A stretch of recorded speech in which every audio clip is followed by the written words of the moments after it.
Yo, what's poppin', everyone? This is your boy DezDaking, and we're back with another episode of the King Talk TV podcast. This is episode number 39.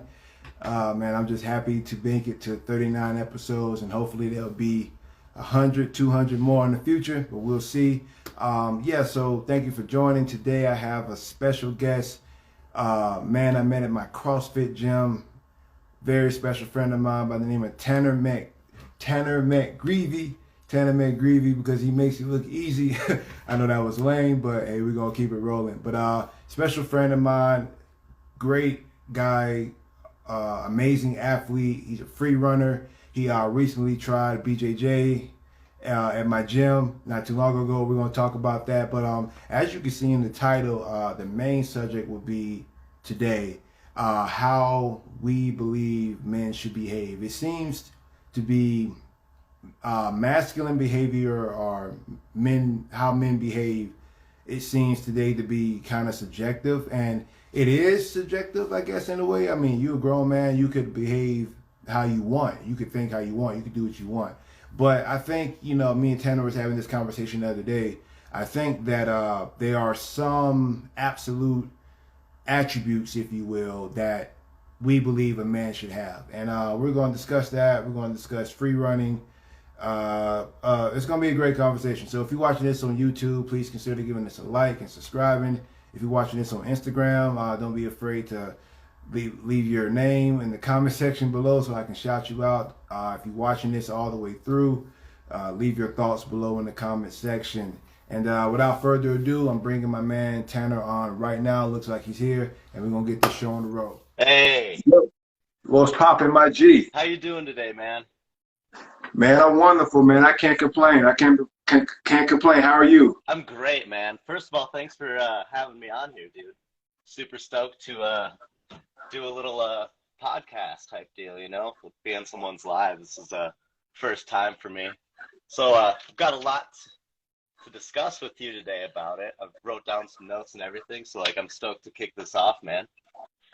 Bro, man, I'm happy to have you, man. And I'm happy that you agreed to join, bro. It's not easy to get people to, take time out that day to join me with this, but I'm glad that you had the heart to do so, man. I really appreciate it, bro. So without further ado, man, let's just jump right into it. I said before you came on that you're an amazing athlete, strong guy, stronger than me, flexible, and I was just looking at your channel, your Instagram page, and I saw you just doing flips everywhere, man, stuff that I would never even attempt, you know what I mean? So just tell the world a little bit about yourself, man, what you like to do, what got you into things you're doing. Man, it all honestly just stems back to when I was about 17 to 18 years old. Throughout my high school life, I was really never active. I did a lot of running, my freshman and sophomore year.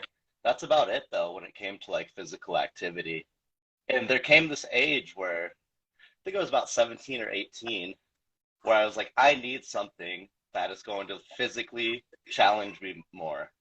And I don't know how I got into it specifically, but one day I was just with my friends, and we were all jumping around off of some rocks and stuff like that. And that's when I kind of discovered parkour. It was through my really good friend Salvador, and he introduced me to my good, he's a mentor, friend, and amazing athlete, Levi. He just introduced me to the free running of parkour game, and it was like a wrap from there. I was instantly obsessed. So that was a big part of my life from 17 all the way to when I was 23. I don't practice it nearly as much anymore because I have some other priorities. I do a lot of running, climbing, and everything. But that really shaped my, I'd say my physical life was parkour and free running. It was just such a great challenge because it's not you against a team, it's you against yourself. And I think that's what fascinated me so much about it was the fact that, hey, it's all on you. You're challenging yourself. It's a battle against yourself and your physical limitations. So that's what just kept me so inclined to it. And with that came more like discipline and want to apply myself in other physical aspects to things that are challenging. And that's where, working out, running, and then eventually CrossFit came in. And I mean, I've only been doing CrossFit for about 2 years, but it is just a great way to stay in shape and a great challenge in my everyday life. And it just makes the physical limitations that I used to face so much easier, whether it's work, just being up, doing stuff throughout the day, you got an endless gas tank on you. So, yeah.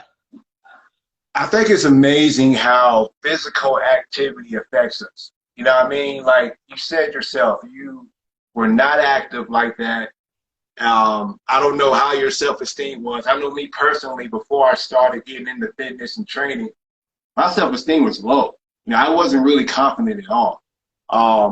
I started training, man, and it's just like a chemical reaction in your brain that gets you more confidence in yourself, and you can apply that across the board, not just in athletics, but just everywhere, your work life, your love life, social life, whatever. You know what I mean? So what mentally, when you got into parkour, free running, CrossFit, how did that elevate you mentally and socially, getting into shape and taking care of yourself?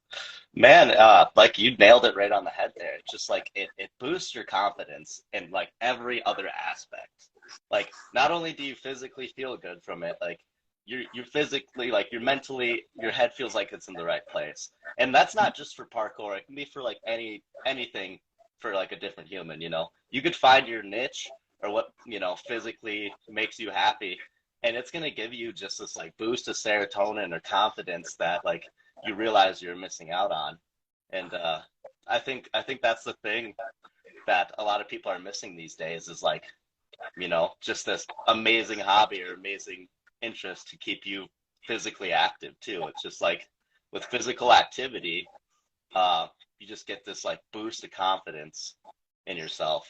And I think that's like, you just nailed it right on the head, man. It's just my confidence levels just went up there. It's like I felt on top of the world when I learned a backflip. It was amazing feat. That's something that I'm probably never going to try, man. I'm not gonna lie. Just like, how do you even practice a backflip? Like, okay, let's talk about that real quick. What are the steps of practicing a backflip? Like, what goes into that? It's a crazy thing actually. Like the backflip, when it came to my free running, was actually one of the easiest things to learn physically, but mentally the hardest thing to learn. So it comes the factor where it's like, this is a 90% mental, 10% physical trick. And because not to cut you off, because anybody really can do it, right? Mm-hmm, exactly. Anyone can really do it physically, Mm-hmm. Right. Yeah, it's just having that confidence and like just getting used to that feeling, because your body is going to tell you like, yo, why are you doing this? Like, and that's what stems back to, back in the olden days. I mean, I know they weren't doing flips or anything, but we were meant to move, the human body was meant to move efficiently. And I think that's also what attracted me to it is like, we're stuck just being stationary a lot of the time during our day. And just like getting that feeling of movement, it's almost like an art, Parkour was defined as the martial art of movement, and it was made by the French. So in a sense, it was almost defined as like, one of the martial arts, but just not the martial art or an art of fighting, but an art of movement and getting away. So. Wow, I did not know that. That's cool information. It's considered technically a martial art, free running, or parkour in general. Yeah. What is the proper name for it? Is it free running or parkour? So, it falls into a lot of different categories. You can do parkour, and here's how I explain parkour. It's from point A to point B as fast and efficiently as possible. And that's where parkour, the martial art parts of it come in. And then you got free running. Free running is more of like your style, kind of like your little swag kind of deal, Like you're going to move from point A to point B, for example, but you're going to move with your own style. You're not like running from something. You're not moving efficiently away from it. You're doing it in style, you know. You're doing a flip along the way. That's when you see people doing like massive like double backflips off of things or corkscrews or stuff like that. It's just there's different categories of it when it comes to like almost like the parkour or the art of movement. And then you have like tricking, where you'll see people combine a bunch of like different types of mixed martial art kicks together into a combo and into like a flip. You'll see that on like flat ground. So in a sense, there's like three different categories, I'd say. Parkour, the art of moving efficiently. Free running is just the art of moving from point A to point B in your own style. It's like making your own flow up, making your own moves up, doing your own flips and stuff. And yeah, tricking is just all ground game. You got to have a lot of trickers come from a mixed martial art background before they get into tricking. It's actually pretty cool. Wow, tricking. So that's a whole nother category of it, if you will. So it all falls under parkour. In a So sense, it's parkour, and then you have tricking, and then free run. Mm-hmm. Okay, and I cool, think man. Parkour is like the main foundation of it. Parkour came first. Like I said, parkour was founded by the French military, and then I think it wasn't until actually the 70s is when a man named David Bell came along and redefined parkour as it is and made it more like of a lifestyle type, kind of like, you know, applied in the same method of like skateboarding, you know? It's just like a lifestyle thing and more of just like a for fun thing now. Like you don't see a lot of militaries training the art of parkour. It seems like it could be practical though in a military situation, just strictly when you're trying to evade from the enemy, right? Oh, like, absolutely. It seems like you can use it. Mm-hmm. You know, it definitely is. I still think to this day that I think they should have some sort of parkour teaching in the military, especially if you've got like a combat MOS or, you know, special forces, etc. Like you're going to have to learn to move efficiently. And I think that's where they, you know, kind of take away from sometimes. Right. Absolutely right, man. Cool stuff, bro. That's really cool that you do that. Maybe I'll get you to show me how to do a backflip one day. I'm always willing to teach, man. I've taught tons of backflips to people. Nice. Okay. Yeah. I'm gonna have to get with you, man. CrossFit, bro. CrossFit. You said you only been doing CrossFit for, you said 2 years now? Yep, that's correct. Man, it seems like you've been doing it for way longer than that, man. Like you be in the gym, killing it and crushing it, bro. How does CrossFit affect you compared to parkour and free running and stuff? Like what does CrossFit do for you that parkour does? Man, I can't lie. CrossFit works everything. Like, you know, it's that core training. It's that, you know, like I just got my level 1 in CrossFit, like literally last week, passed the test. And they define CrossFit as high intensity movement or high intensity functional movement executed at like a high intensity. You know, it's just high intensity all the way. I totally butchered that definition there, don't worry. But it's literally high intensity movement with functional movements. Like that's their biggest key. You know, and I think that CrossFit should definitely, it shouldn't be like an everyday thing in your life, but if you're training, if you're going to the gym, I seriously consider like incorporating at least one type of CrossFit style workout in your training regimen a week, because functional movements are movements used in everyday life. They're multi-joint movements is what they're defined as. So it's not like you're isolating like your bicep or, you know, your legs. You're using everything, you know, like a deadlift, power clean, and Olympic lifts and all that stuff. They're compound movements. And a lot of people forget to kind of like emphasize compound movements in a sense of like, hey, you know, I'm just trying to look good. You know, you need to remember that, you know, our body is our temple, and we should be working functional movements to really just keep our body intact and like ready for the, you know, the unready. You know, you got to be ready for the unready stuff. You know, There's going to be stuff that you do not like or do not want to do. And working those movements in CrossFit will get you ready for that. Like you'll just be ready to turn it on in an instant, you know? Does CrossFit help you with, I know you say you don't really free run like that anymore, but does it help with free running or vice versa? Does free running help with CrossFit? Absolutely. I'll you know, it's kind of like riding a bike. When you've trained so much, you know, you could take months off. And I'm sure you've realized this like jiu-jitsu too. Like sometimes you can just take like a month off and then you'll hop back on the mat and you'll be like, it just comes back to you in a sense. Now, like some movements you'll be like, oh, I need to work on this a little bit again. But the basic fundamental movements that you've learned and used like so much, like, you know, 5 days a week, when you take that month off, it's almost like you come to it refreshed and more powerful. There's times where like, for example, like a backflip. I'll go do backflips at the park or just practice my flipping at the park maybe once a month.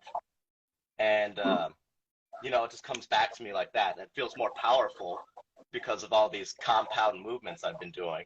And like, you know, whether it's using your hips, using your legs more, using your arms more, it's just like, I almost have like a better understanding from doing my CrossFit workouts and coming in and doing that move. It feels like I can jump higher now. It feels like I can move faster, have more aggressiveness towards it. It's actually awesome. Like I'll go look at my old videos of when I never trained CrossFit or, you know, worked out. And I feel like I have like way better hop now because like I've worked those muscles in my legs that I wasn't working while doing free running, you know, because in a sense, free running is also kind of like an isolated movement. There's going to be some leg muscles that, you know, you don't use, or some arm muscles you don't use. And when you work like everything out, your compound joints, your compound movements, like it's just gonna, I think that's the key ingredient that people are missing to just have like an easier lifestyle. CrossFit is definitely, it definitely helps me with jiu-jitsu. Like, no doubt about it. It gave me strong hips and a strong core. You know, people can't just sweep me anytime they want. I mean, I still get swept, but having a strong core is like essential, not just for, you know, jiu-jitsu, but for everything. And like you said, the compound movements in CrossFit, the Olympic lifts, the deadlifts, all that involves core stability, you know what I mean, which translates well to Brazilian jiu-jitsu. So that's, you're absolutely right. That's why I love CrossFit and I would never give it up. I'm always going to try to do some type of CrossFit workout. But while we're talking about CrossFit, what's one thing that you don't like about CrossFit that you feel like can change about it? You know, that's a good question. I guess the one thing I would change is, you know, some gyms you go to, they'll be too competitive, you know, like I get it. It's great to have that friendly competition, but like, we're here to build each other up in a sense. You know, we're all here with the common goal of getting fitter. And, you know, I used to be that way too. I used to just be like, I need to beat everyone. I need to be the best of the best, you know? And sometimes you need to set that ego aside and just help people grow, especially in the community. You know, this is already like an uncomfortable thing we're doing. No one wants to do 30 minutes worth of burpees, you know? We're all here to just get more fit. And I think that there needs to be just a more of a better support system when it comes to, especially like people who are tremendous athletes. They need to be more supportive. They need to set that ego aside and understand that, like, hey, we're all at different paths on our journey here. We're all on different levels of this fitness journey. We just need to like support each other and help each other grow. And I don't experience that at the gym I'm at now. Tremendous gym. Shout out Bonnie and Clyde. Shout out Bonnie and Clyde. Yeah, man. Great gym, great energy. But sometimes they just need to set that ego aside and just understand we're all here to grow. And you know, not everyone's in that competition mindset. It's good to have that competition mindset, but in a sense, it can get toxic sometimes. Definitely agree, man. Definitely. One thing that I would take away is the butterfly pull-ups. It's one thing I take away. Man, my elbows and shoulders agree with you on that one. There's times where it's like you know, you'll have like 100 pull-ups in a workout, and you're just like, well, can't we just maybe work some strict movements for the day? Like, I'm all for gymnastic stuff. You know, I come from like a gymnastics background in a sense. Right. Uh, but even then, it's just like, man, let's just do. I'd rather do bar muscle ups than butterfly pull ups. You The know? butterfly pull-ups. Yeah. There's just Right. Right. it's some type of way, you know. Even I don't care what people look at the way people look at me when I do them now, but it's still funny in a sense. People give you that guff for doing butterfly pull-ups, and like sometimes I feel like these butterfly pull-ups are harder than like a strict pull-up Regular pull-up. getting it Regular down. pull-up. Hmm. Right. Right. I remember my first time seeing it. I was like, "What the heck?" You know what I mean? But in the context of CrossFit, if you can't string together, 10, 15, 20 pull-ups, in a competition setting, you're going to lose, you know what I mean? So that's why you have Like, to learn them if you want David, to win. David Yeah. Goggins, right? He broke the Yeah. pull-up world record. He didn't do those strict, He didn't. those weren't strict, like in a sense, if Now, you're going for a yeah. record breaker, you're going for a workout time you want to beat, because that's like the huge thing in CrossFit is like you want to get this done in a minimal time. You're gonna end up doing butterfly pull-ups or kipping pull-ups. It's because your muscles are gonna fail at one point, and you're gonna have to learn how to compensate for that. Got you. I don't know if he did butterfly pull-ups, but He did kipping pull-ups. He kipped. He did no butterfly pull-ups, but kipping all the way. And, He kipped, definitely. I think a kipping pull-up is a lot more efficient. Oh yeah. Yeah. I don't think you can deny a kipping pull-up as not a pull-up. Yeah. Some people say, butterfly pull-ups. Some people say kipping pull-ups are not real pull-ups. Some people, a lot of military guys only count strict pull-ups as a pull-up. Everything else is, you're cheating and you're using momentum. But a kipping pull-up, I think, is legit, in my opinion. Now, butterflies, you know what I mean? But it is what it is. We still love CrossFit. CrossFit. You gotta give it a little bit of guff sometimes, a little bit of shit, in the sense of like in a sense of like, everything's got a little bit of a funky movement, Yeah. I at least have like 10 movements I can think of off the top of my head and parkour and free running where I'm like, but why? Like Exactly. Everything has something, man, that you can knock it. Nothing's perfect. Even BJJ, even though that's hard. I haven't thought about it, what it is in BJJ that I don't like. But since then, let's talk about BJJ, man. You came to my gym, what was that, like 2 weeks ago, I think, maybe? Oh yeah, that was exactly 2 weeks ago. I think it was a Wednesday. And Right. man, that was humbling. I'll tell you what. I tell you what, I rode home with both the windows down that night. I could not cool down. It was just whew, the whole time. And you expect, like I came in there with this mindset of like, I think I'll be okay. Like, I just gotta survive essentially. And just keep your cardio load up. Like I did a lot of running, I did a lot of biking, I do a lot of cardio and do stuff, but nothing prepares you for your first experience with jiu-jitsu. Like it is like getting hit by a metaphorical train. The minute that there's a person that has like the full capabilities to choke you out in like 20 seconds and they're laying on top of you, like full force, it's a humbling experience. It's like well, how am I going to get out of this? Like it's a really cool experience. But like I said, emphasize the humble to it because like you can go in there with the bad mentality and you're going to kick some butt and like you're going to get humbled by people like half your size. Like that's the best part of it too. It's like it doesn't matter about size and strength sometimes. It's just and that jiu-jitsu is such a perfect example of that. Like when I rolled with that Nick kid, like he was 100% taking it easy on me. Kid had like I have a freaking 40 pounds on the kid, and he was just like, you could see in his face he had like 10 different ways he could have choked me out or dislocated my arm or something. But that was the great part of it because it's just like I have so much to learn from this new interest and this new hobby. and I look forward to going back there. Bro, man, that is so awesome, man. I'm glad that you came and got to experience that because a lot of people, we talked about this a couple of days ago, a lot of people have no idea what that feels like to have that type of pressure applied on them. And I'm talking about athletes like you who are active, who do CrossFit, who parkour, bodybuild, you name it, across the board, just athletic people but will come to a jiu-jitsu setting or even other martial arts. But let's just talk about jiu-jitsu now.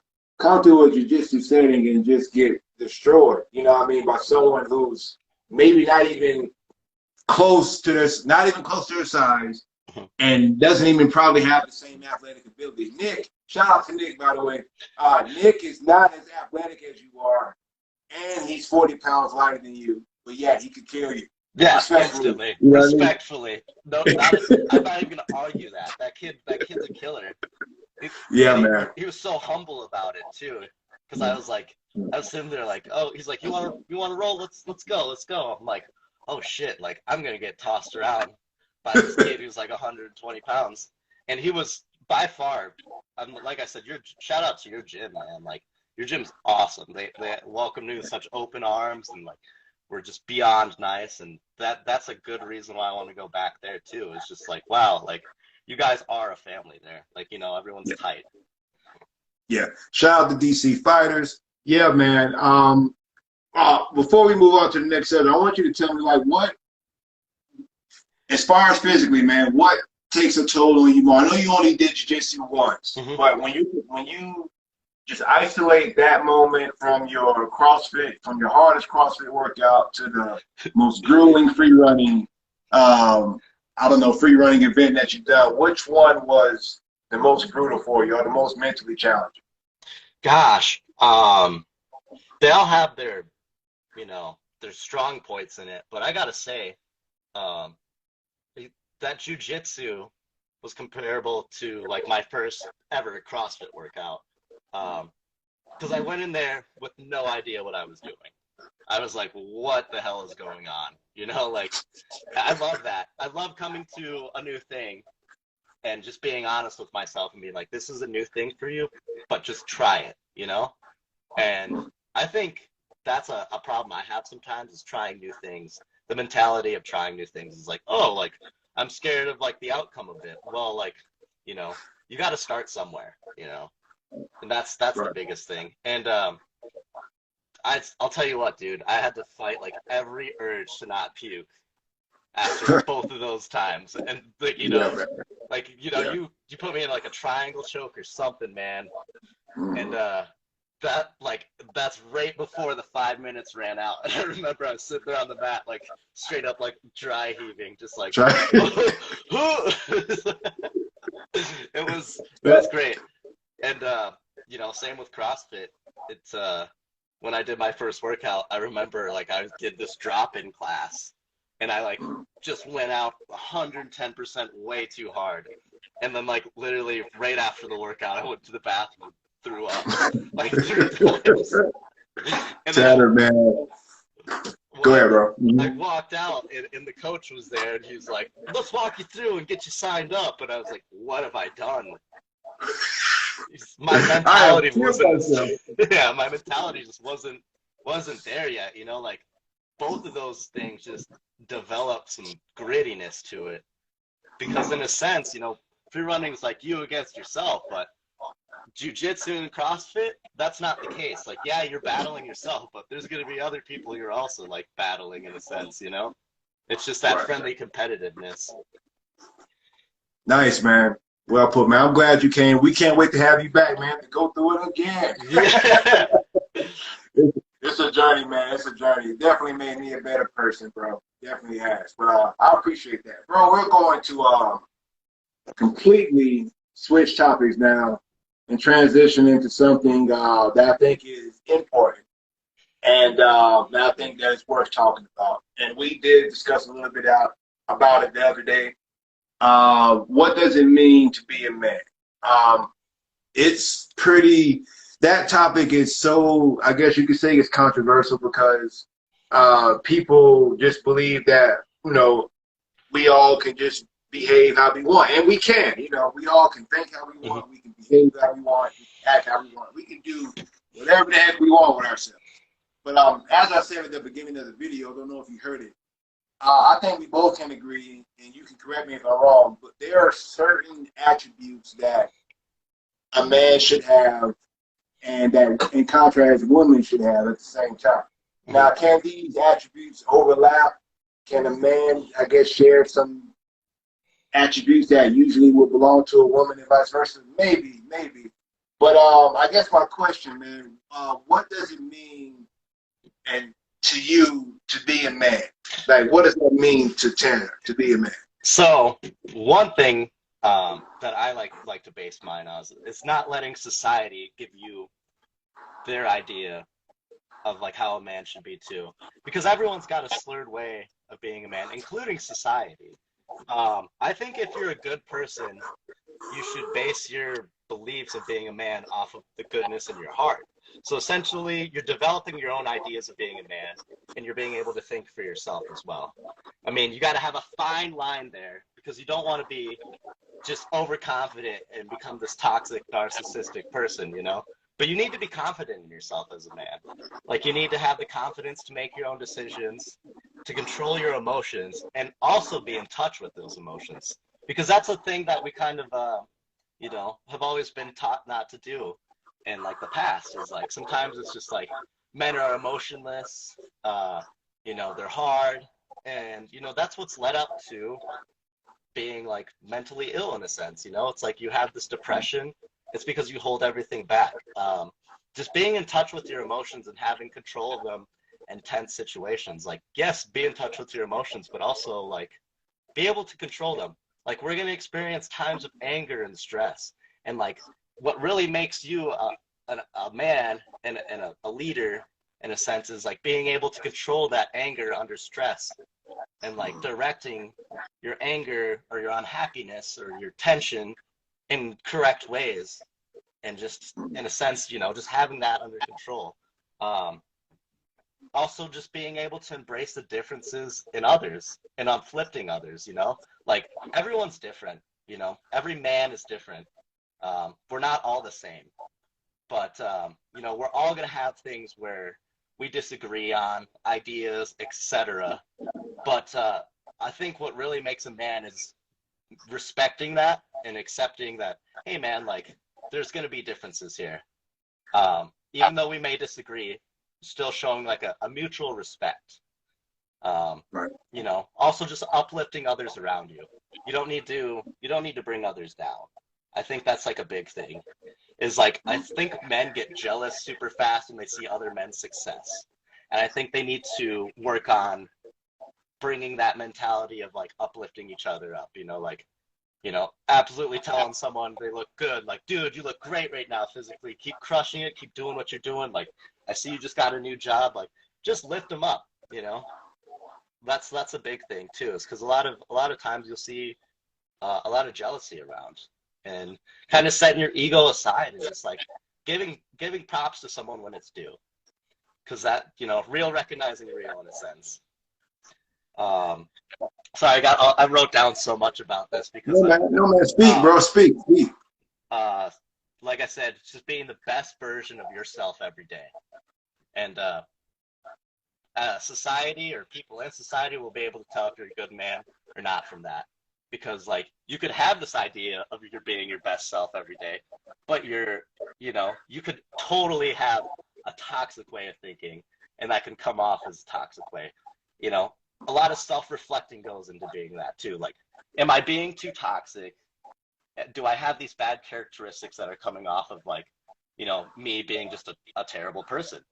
You know, you got to be real with yourself. No man is perfect, and you got to work every day to work on, let's say, toxic traits or just bad habits. That's part of being a man, is just realizing that you're wrong too. You're not always right. Yeah, just Let me ask you this real quick before you continue.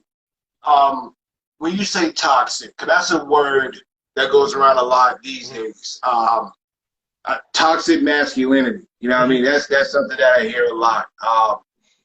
What is I guess what is toxic? To me, toxic masculinity, what I think the concept of that is men being overly masculine, and being overly, I guess, mean or aggressive.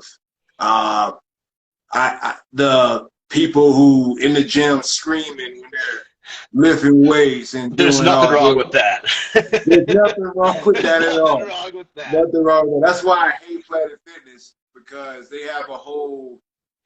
Okay, this is a side note, but I want to continue. You know how Planet Fitness has the lunk alarm in there, and their whole notion is this is a judgment-free zone, right? This is a judgment-free zone. You come here, you work out, and no one's going to judge you or whatever. But they have a lunk alarm. So if I'm behaving what you describe as a lunk, the lunk alarm goes off, and by contrast of that, you're calling me a lunk. So you're judging me. You're judging me. Oh, man. But this is supposed to be a judgment-free zone. Do you understand what I'm saying? Yeah, don't even get me started on Planet Fitness, dude. Those dudes are hypocrites. Yeah. It's so hypocritical. But yeah, go ahead, man. Well, yeah, no, you've nailed it right on the head there. Like, I think we both have that same ideology of toxic masculinity in that sense, you know? I hate how those words get thrown around so much. Because everyone can be toxic, you know? Females can be just as toxic, but being toxic is, in that sense, on the masculinity side, is just like, yeah, like you're not in touch with like how women think, or how you're just like you're one-sided, you know? You got to understand that, like, hey man, you got to understand that men and female think differently, and you got to like put yourself in a female's shoes in a sense of like being like, what is she thinking? What are they thinking? How are they processing this too? And it's just being confident, but not overly confident to the point where it looks like you just have this big ego, you know? Because there can be that form of toxic masculinity where it's just like, all right, this dude is overbearing. He is overconfident in himself, and and that doesn't mean you screaming in the gym is like overconfident in yourself. That's like, there's so many proven statistics behind, grunting, yelling, letting that out. Letting that out. That's a good way to like not only boost testosterone when you're working out, but just letting out some of that like suppressed rage in a sense. Like, people need to understand that like fitness and physical activity for a lot of men is a way to escape some stress, and we can't slur away from that, it's just time, times have changed significantly, and a lot of realization goes into that. It's like, yeah, we need to correct some of the toxic bad traits we've had in the past as men, and like in a sense develop a better respect for women too, because I think that's the biggest thing, is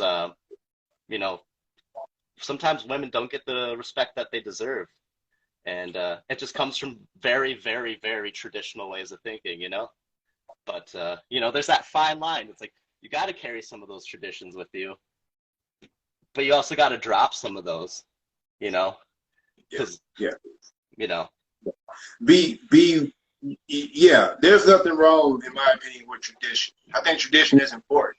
Mm-hmm. You know what I mean? There's just certain ways that things should be done, and they shouldn't be changed. But there are certain other ideas and concepts that can be fluid. They can be adjusted. Certain things can change or should change. Mm-hmm. But you know what I mean? But it's like you said, you gotta find that balance. And toxic masculinity. I don't like that word. I don't like it at all. Yeah. But I get some of the concepts of it, because there are some men who can, like you said, be really overbearing with the masculine, with the manliness, and they don't consider other people or how other people feel about it. You know what I mean? If we want to use the verbiage toxic, then I guess that can be toxic, because if I'm in the gym and I'm just making a scene, I'm not making the environment welcoming for everyone there. You know what I mean? You want to make the environment welcoming, and you don't want to bring I guess, negative energy or overbearing energy. What do you think about I think you're absolutely right, you know. I still think that you should absolutely be a man, you know. Like that? Yeah. absolutely like lift heavy shit, man. Do hard things. Do things that physically and mentally challenge you. And you know, don't let that slur away, you know, the idea of toxic masculinity slur away from that, you know.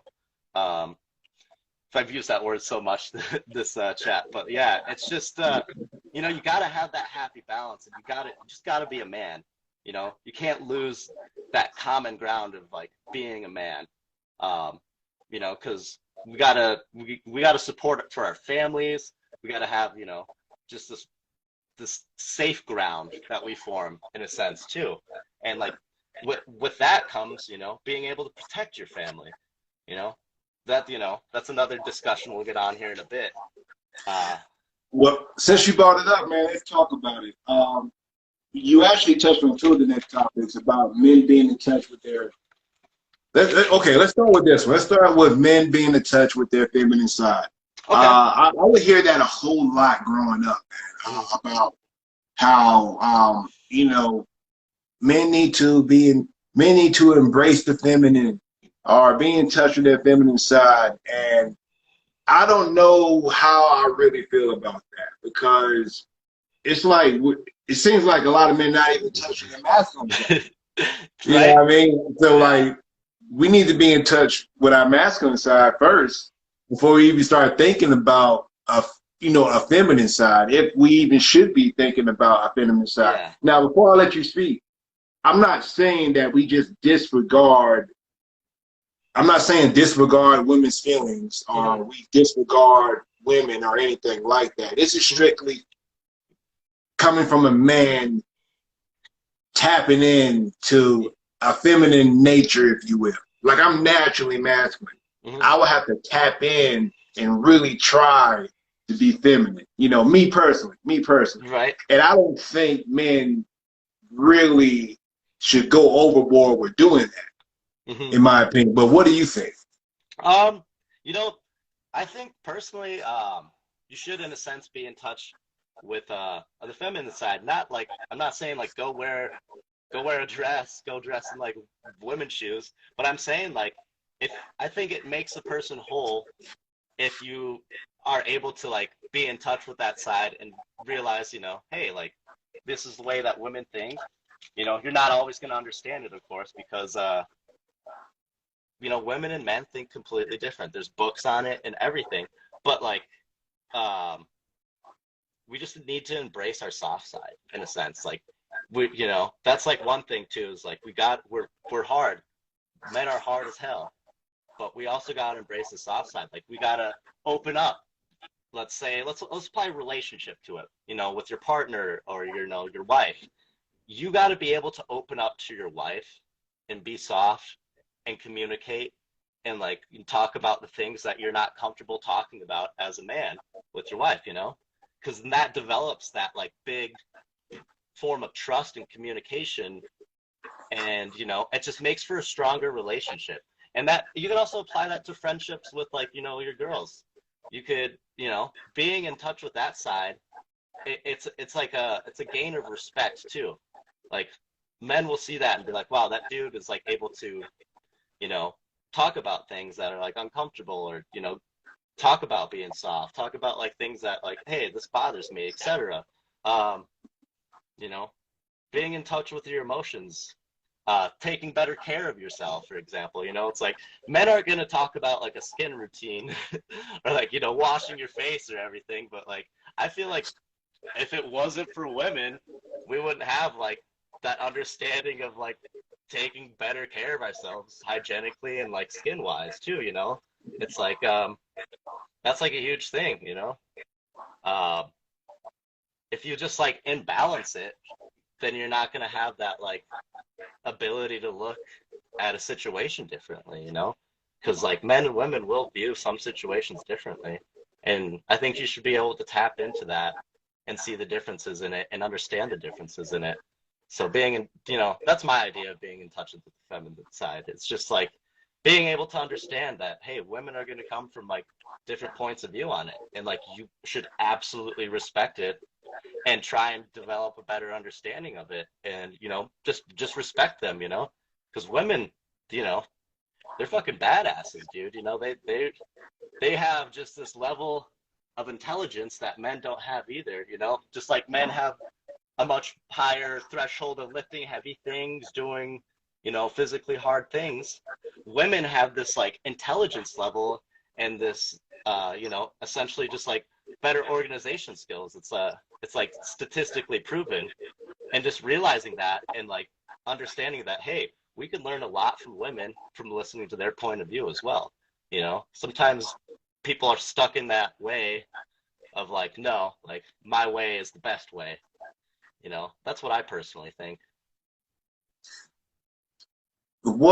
How, if someone were to come up to you, say you have a son, Mm-hmm.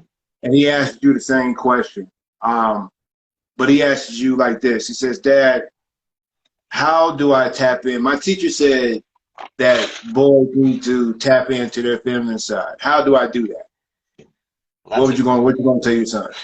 That's a good question. I think that goes to just respecting women in general.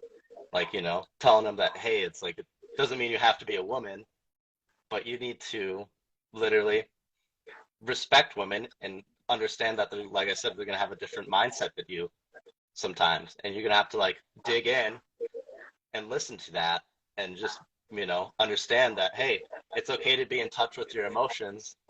Like, sometimes people are going to tell you that you're going to have to just suppress that stuff as a man and be hard. But like being a man in touch with their feminine side is, communicating with women in like the correct way and not letting that like sense of being a man completely get in the way of that. You're going to just have to be respectful and have an open mind to a lot of approaches in life. Things are just so different these days, like the way things are taught and etc. And I think it's important that when that time does come, you sit down with your child, and talk to them about, your ideas of it and like what you think of it, instead of letting the schools kind of also develop their way of thinking with it. Because, everyone follows like an agenda. A lot of like education systems follow this one big agenda with society. And that goes to part of being a man is like developing your own opinion of being a man. Now, what makes you a good man and a bad man is what those opinions are, And I think, if you're the good person, you'll be able to pass those good traits down and a good explanation of like being in touch with the feminine side down to your children. It's like it's a very fine line, Everything's got just such fine lines these days that you gotta assess and think about and talk about and like find better words to put it into, You're going to need a woman to help you with that, though, right? Exactly. Right. That's where your partner comes in. Yeah. And the big communication factor with your partner comes in. And, that's like that's a discussion to have with like you and your wife and your child when it comes that time, because the woman's going to be able to put it into a lot better words as well, Right. We need each other, man. We need each other. These hyper, masculine guys and the feminists who say we don't need men, it's totally bogus. We need each other, man. We were made for each other. Women were ordained to do certain things, to think a certain way, and men the same way. Finding ways to understand each other is great all around for both sexes, for both sexes. So that's great, man. Great stuff. I'm glad you were able to articulate that and share that with me. Another question I have for you, man. There's a guy I know I don't know him personally, but he's a great man by the name of Jordan Peterson. He put out he says there's a lot of reels and clips on it. Anyone can look it up. But he says that men should be dangerous. Men should be dangerous and are at least capable of danger, are capable of violence. And the idea behind that is that it's believed that certain people believe, you know, they're trying to tone down this masculine stuff. Going back to toxic masculinity, men are too masculine. They need to relax, and they need to really, really dive into the feminine or whatever. Jordan Peterson, I don't know, he doesn't agree with that, in my opinion. But he actually thinks the opposite. He says men need to be more masculine and be more dangerous, or at least capable of danger. And the reasoning behind that is when you think of a rabbit, Tanner, a rabbit is pretty much defenseless. There's nothing a rabbit can do to defend itself against a predator or anything for the most part besides running away. And just because a rabbit is innocent and is not capable of violence or danger doesn't mean it's a virtuous creature. You know what I mean? It's just a defenseless animal. There's really no use in it. You know what I mean? And he had compared that analogy to a man. Like, okay, yeah, you're not capable of danger. You're not capable of doing anything. You're not capable of violence. Then really, what good are you? I mean, it's one thing to be capable of violence and not do it, but it's a completely different thing to not be capable of doing it at all. You know what I mean? So I completely agree with that. You know, I'm a jiu-jitsu practitioner almost, you know, and I could kill most men with my bare hands. Not saying that I would do that ever want to not even think about doing it, but I'm capable, you know what I mean? And I think having that ability or that capability in other men or other people knowing you have that ability brings about a different respect level, you know, on both sides. So I want to hear your thoughts on that, man. Should men be capable of being dangerous? I'm just going to say this one quote that Jordan Peterson said that really stuck with me. And it's, a good man is a dangerous man who has that under voluntary control. I absolutely think you should be a dangerous man. It's all about having that danger under voluntary control. Because if you don't have that danger under voluntary control, that just makes you a reckless man too.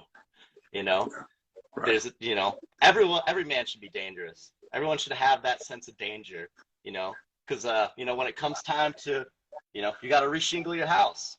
You got to get on the roof and face some of that danger of falling. You face danger every day in your life without realizing it. I absolutely think you should be a dangerous man, but be able to control it, like Jordan Peterson said, because that's what makes you a good man too. You know, do things that are going to make you uncomfortable and put you in situations of danger. You know, you could literally die on your way to work. So do stuff that's dangerous, you know, you're going to have those dangerous moments in your life, you know, as much as you think you're not, you know, you're going to have conflict at some point, you know, that's like a huge thing. No one likes conflict, but, you can really de-escalate conflict by having your dangerous side under control. Because, you know, one dangerous man will recognize another dangerous man. And it all goes from that voluntary control. It's like, can we control ourselves here? And that's like a huge thing, you know? I think that's what makes someone more dangerous, in my opinion, too, is if you have your dangerous side under control. Because they're like, wow, this dude can like handle his stuff under like a stressful situation, you know, like when you get mad or upset, like I bet your first thought is like, I'm gonna put this dude in a chokehold, you know. So, you know, it's like a big thing. It is our job in a sense to learn how to control this ability, to be aggressive and competitive and violent at times, so we can see it in controlled manner, and like in the controlled manner it will be more effective than just not controlling it. You know, like I said, your family looks at you as a man to be in that control and to be able to defend them, whether it's physically, mentally, spiritually, etc.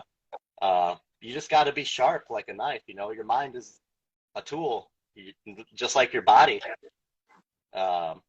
Just having it under voluntary control, way easier said than done, of course, but it's the key to being an even more dangerous and good man. Yeah, that's just the biggest key I can take away from that.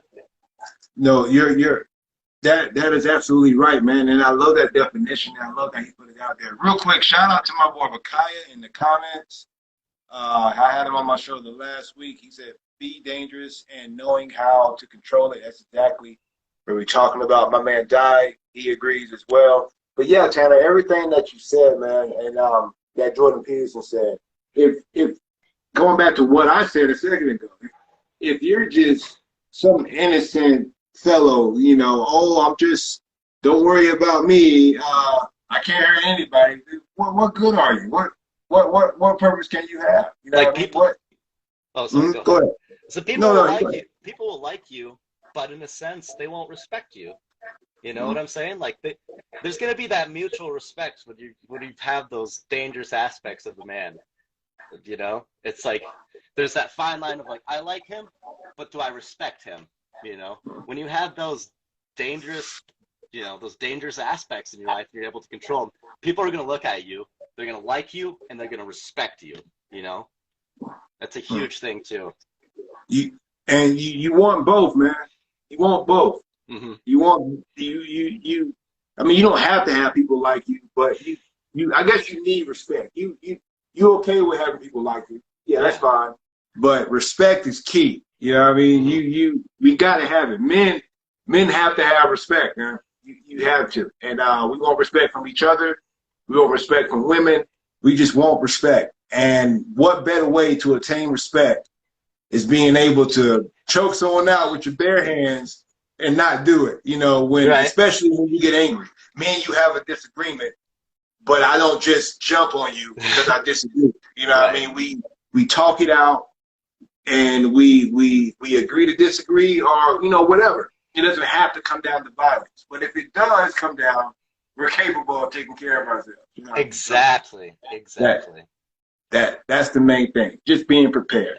Man, great stuff, bro. I'm not gonna hold you too much longer, but I do have a couple more questions I want to ask you, man. Absolutely. What is your idea of success? What is a successful life for Tanner?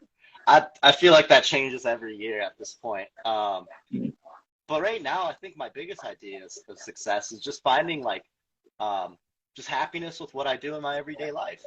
You know, you don't have to be rich. You don't have to have millions of dollars, although it'd be great. Don't get me wrong.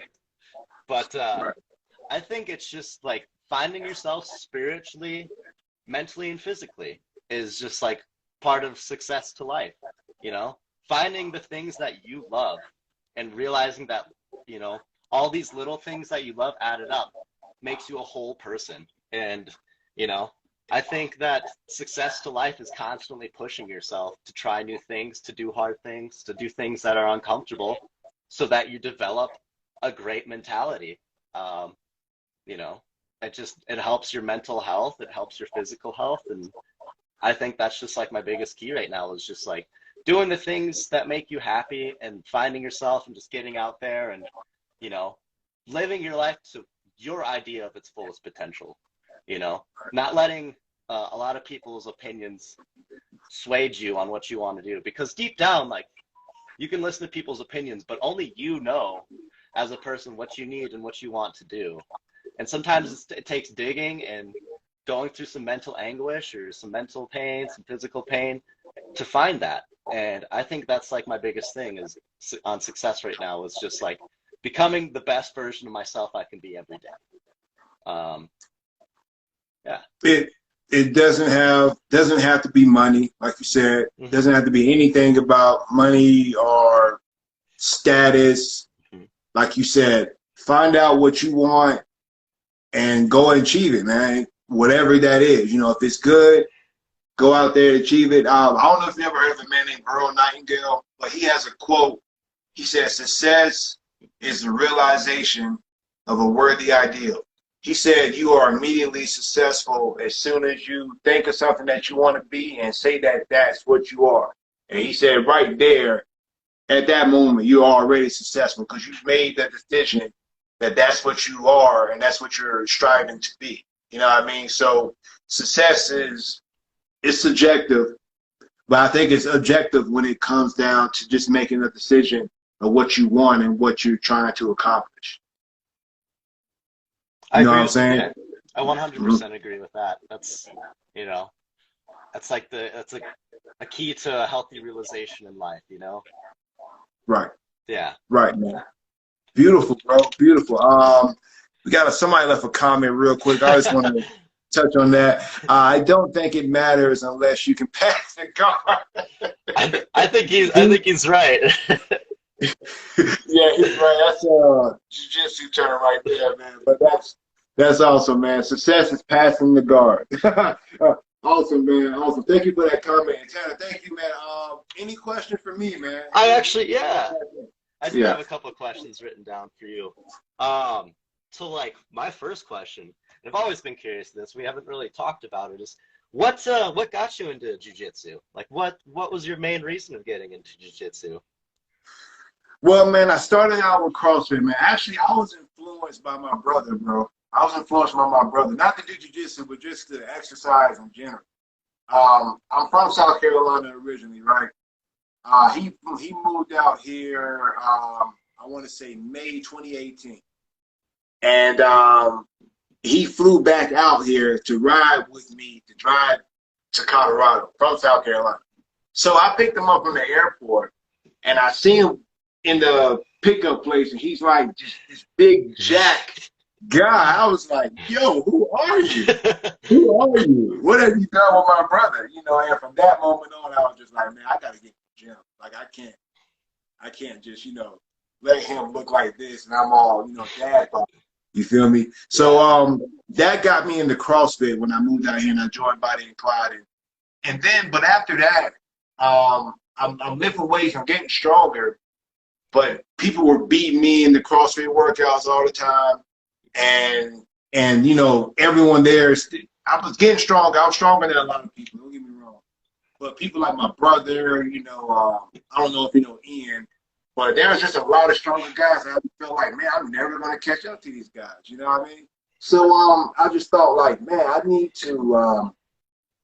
to do something that's going to give me like an edge against someone who can lift 2 times, 3 times as much as me.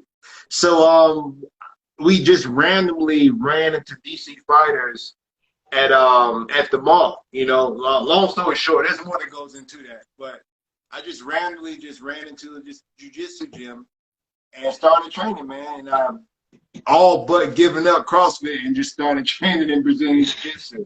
And man, it changed my life, man. Like I freaking love it. It's like I was born to do this.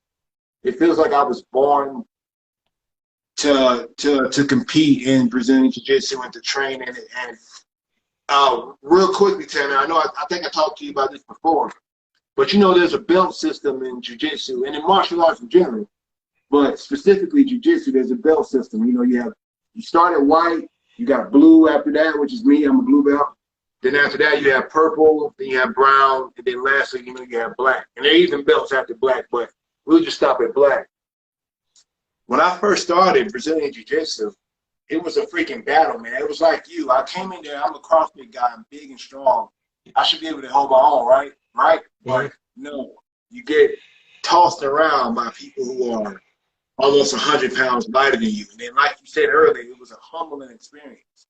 Humbling experience. So that part right there helped me. And even at the beginning of it, I was discouraged because I was getting beat up by everybody, man. But as you see now, I'm beating people up now, you know. But the thing that helps me with that was just you have to keep showing up, Tanner. No matter what it is, no matter what endeavor that you're starting, you have to start it. For one, you have to get in the door and get your white belt. That's what you got to do. But then you have to keep showing up. You're going to get tapped out. You're going to get beat. You're going to lose. You're going to feel like throwing up. You're going to feel like giving up. But if you keep showing up, you're going to get better at it. You know what I mean? And I apply this to everything in my life now. I'm studying computer programming now. You know what I mean? I never thought I'd ever even be doing this. But I approach it the same way that I approach jiu-jitsu. As long as I keep showing up and keep trying and keep applying things that I learned, I'm going to get better at it. You know what I mean? And eventually I will be a blue belt, so to speak, at computer programming. You know what I mean? And eventually I'll get my black belt in. You know, so it's just, it really helped me mentally how to approach new ideas and new concepts and new endeavors and just break it down into little things and just slowly build my way up, man. So yeah, bro, that's what got me into jiu-jitsu, but it's certainly the ideas and the concepts I've certainly applied across the board, man. So yeah, bro. Okay, I got a couple more questions from you, but I got the piece of paper in the next room. Let me go grab it real quick, okay? No problem, man. No problem, bro. No problem. Go ahead. Yeah, man, this is the King Talk TV podcast. I see my man Fernandez in here. She showed up. Shout out to Fernandez. Shout out to Access. What's going on, y'all? Thank y'all for watching this whole time. Hope you enjoyed it. If you're watching this on YouTube, give me a comment. Give me a like and a comment below. And Sorry about that.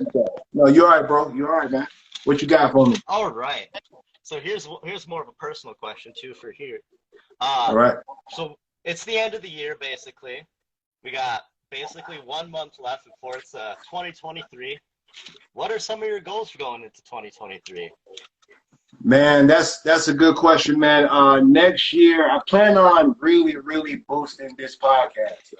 I want to get more interest. You are a great guest, man. I appreciate you so much today. You are an awesome guest, but I need more guests like you who engage back and forth, you know what I mean, and make it a whole, not necessarily an interview, but like an actual dialogue. Right. To discuss ideas. That's the whole purpose of it. You're the Joe Rogan. Joe Rogan is one of the inspirations of why I even started the podcast. And because he's all around smart, intellectual guy, and on top of that, he's a black belt in Brazilian Jiu-Jitsu. You know what I mean? So having a platform like him, like his, is something that I'm building on. So next year, 2023, I need more guests. I want to have like 100 episodes next year. Better equipment, better sound. So yeah, my podcast next year, I will probably at the end of the year maybe be a purple belt in Brazilian Jiu-Jitsu, maybe by the end of next year. That's one goal for me as well. I want to compete a few more times, travel. There's a lot of things going on, man, for next year for me. But the main thing, I guess, would be to build this podcast up and just meet new people, man. One thing about the internet, bro, and social media, it has its downsides. Don't get me wrong. There's some terrible things about social media. But to be able to do stuff like this, you know, to talk to you and your friends see me, my friends see you. I got friends in Germany watching, who was watching just now, friends in Spain, all over the world, man. I'm meeting people from all over, literally all over the world, who I'm friends with through this platform. So I just really want to just build that up, meet new people, talk to new people. I had an interview with a guy from Singapore a couple of weeks ago, you know, and it's just cool, man. So I just want to meet new people, bro. Right. And get better at jiu-jitsu and computer programs as well. So a lot of stuff going on, man. And maybe learn how to do a backflip next year. Oh, okay. Yeah, put that on the list, huh? We'll put that on the list. Put that on the list. Those are some good goals, dude. Yeah, man. I like that. That's good. That's one thing. Is just like, I hate when I ask people like what their goals are going into the next year, and they're like, "Well, I got any." It's like, dude, like at least set some small goals. You know, there's short-term goals and there's long-term goals. At least give yourself like 3 or 4 short-term goals for the year to keep that drive and motivation up. That's like such a big thing for me. If you don't have an idea where you're going, man, you're going to end up somewhere that you probably don't want to be. Like life is like an ocean. We're basically boats on the ocean. If you don't set the sail or set the rail and at least try to get somewhere, then the ocean is just going to take you anywhere it wants, and you may end up in a Bermuda Triangle in the middle of a storm. You know what I mean? You may end up in a shark-infested part of the ocean. Why not try to make it to Hawaii? You know what I mean? Why not try to make it to, you know, some nice, beautiful island? You know what I mean? It's going to be hard. There's still going to be storms on the way there. There's still going to be problems with your ship, but at least try to make it there, you know? So, yeah, it's extremely important to have some sort of goal some sort of idea of where you're trying to go. I like that analogy. That's a really good analogy right there. Yeah, man. Yeah, man. So I just got a couple more questions for you. I won't keep you too much longer either. You all right, bro? Yeah, this is what I want. So, like, what's your why? So, like, when I ask you that, like, when you wake up in the morning, like, what's your reason to get started with the day? What's your reason to just have so much motivation, so much drive to be a go-getter throughout the day? Like, what's your reason? To be honest with you, man, some days it's really hard for me to get up. You know what I mean? It's tough. Other days it's easier. Some days it's not as easy. You know what I mean? But what helps me get up in the morning, first is the grace of God. God gives me the strength to get up. He wakes me up and he gives me the strength to get up. So that's why I get up and that's how I get up. But one other external factor is my family, man. I like going back to being men. I believe that men are supposed to be the providers of their family. You know what I mean? And I have to be able to take care of my family, man. So I'm up every day, I'm studying, I'm taking care of myself, and I'm thinking about how am I going to be able to take care of my family down the road. You know what I mean? Right now and down the road. You know what I mean? My mom, she almost passed away a couple of years ago from a brain tumor they found in her head. And if we didn't get her to the hospital in time, she would have died. So she's now disabled. My father actually did pass away back in the end of 2019, I think, from a, not 2019, 2018, I think. And at the end of 2018, and from a brain tumor, actually. He was diagnosed with brain cancer many, many years ago. Got surgery, pulled it out, came back, got brain surgery again. They pulled it out, and then finally it came back this last time, and it got him. But when he passed away in 2018, I realized, like, man, like, I got to be able to take care of my family. You know what I mean? I don't have a wife. I don't have any children. But, I got my brother. I got my mom. I got, I still got family, and I got friends, too, who I consider family. Maybe they may need my help one day, and I want to be there to be able to help them if need be. You know what I'm saying? So what gets me up every day is just me being competent, me striving to be that competent, reliable person that someone can reach out for help, for not just for money or whatever, but for a place to stay, for advice, for whatever, man. That's what wakes me up, man. Is trying to be the best person I can, mentally, physically, spiritually, across the board, bro. Is try to be the best that I can be. You know what I mean? So yeah, bro. I love that, dude. Very stand-up individual, man. Try to be. That's why you're my friend, dude. I see the goodness in you every day. You're a motivational person too, dude. I truly, I've learned a lot so far from being friends with you. So I truly appreciate it. Appreciate you, man. So I just here's another one, because there comes a point in an activity that you just start, where you're like, this is gonna be part of my life, this is a lifestyle now. When did jiu-jitsu become that for you? When did you start realizing you're like, this is more than just an activity? This is like part of my lifestyle now. The first day, bro. The first day I tried, there's a move called the arm trap and roll. It's when someone mounts you, someone's on top of you. This is like the worst position you could be in. Mm-hmm. Not just in jiu-jitsu, but if you're in a street fight and someone mounts you, it's like the worst position to be in. Because like you're almost basically defensive. This person is sitting all their weight on top of you, and they could just what's called ground and pound. They could punch you and everything. There's really essentially nothing you can do. So my first technique was the arm trap and roll that I learned. And you just essentially you trap the arm and you trap the feet, and you can with little effort you can just sweep them over, and next thing you know you're the guy on top. When I learned that, I was like, oh wow, man, I have to get better at this, man. I have to. I was able to move this guy named I can't remember his name right now, but he's like 300 pounds, bro, and he mounted me, and I'm able to just simple technique, simple move, get this 300-pound man off of me. You know, I mean, like, what other at that moment, I was like, what other ability do you need? Like, what else do you need, man? I was like, man, I have to.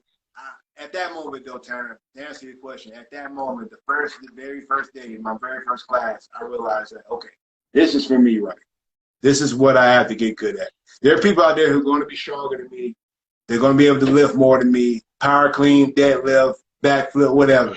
But they will not be able to beat me when it comes to this. They will not be able to. So, man, I plan on sticking with it for the rest of my life, man. If God blesses me with children and a wife, we're all going to do it. They're all going to be rolling on the mats with you, huh? Yes.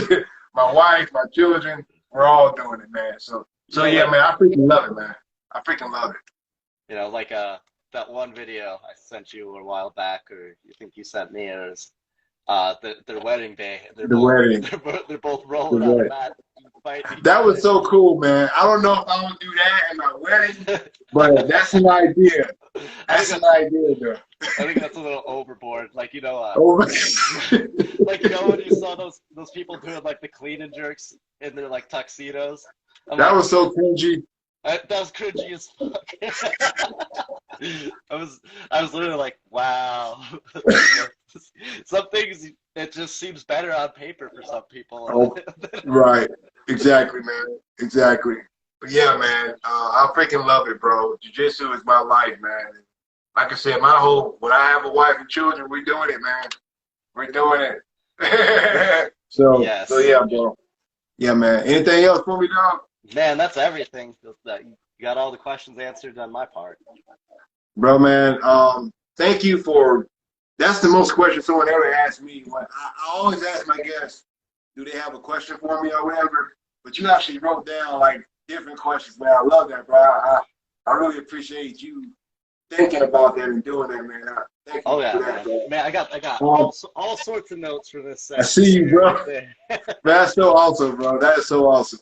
Before we go, man, shout out your Instagram, or I don't know if you got a website, Facebook, where someone can get in contact with you if they want to hit you up. You can easily follow me on Instagram. It's tsteezy97. Don't ask about the name. When I was doing steezy flips back in the day, and just, you know, you got to stick with the name sometimes. Or you can follow me or add me on Facebook. It's just Tanner McGreevy. If you ever just want to reach out and have conversations like this one, I'm always open to it. Or if you ever want to come drop in and do a CrossFit class, don't hesitate to hit me up. Awesome, Tanner. Awesome, man. Thank you, bro. If you're watching this on YouTube, please give me a like and subscribe. Comment below your thoughts. Holler at Tanner. Tanner, man, I'm going to let you go, bro. But, man, God bless you, man. See you in the gym, I don't know, next week or whatever. But let me know when you're coming back. But you have a great rest of your day, man. I really appreciate you, bro. Hey, thanks for having me on here, dude. I really appreciate it. I'll see you next time, man.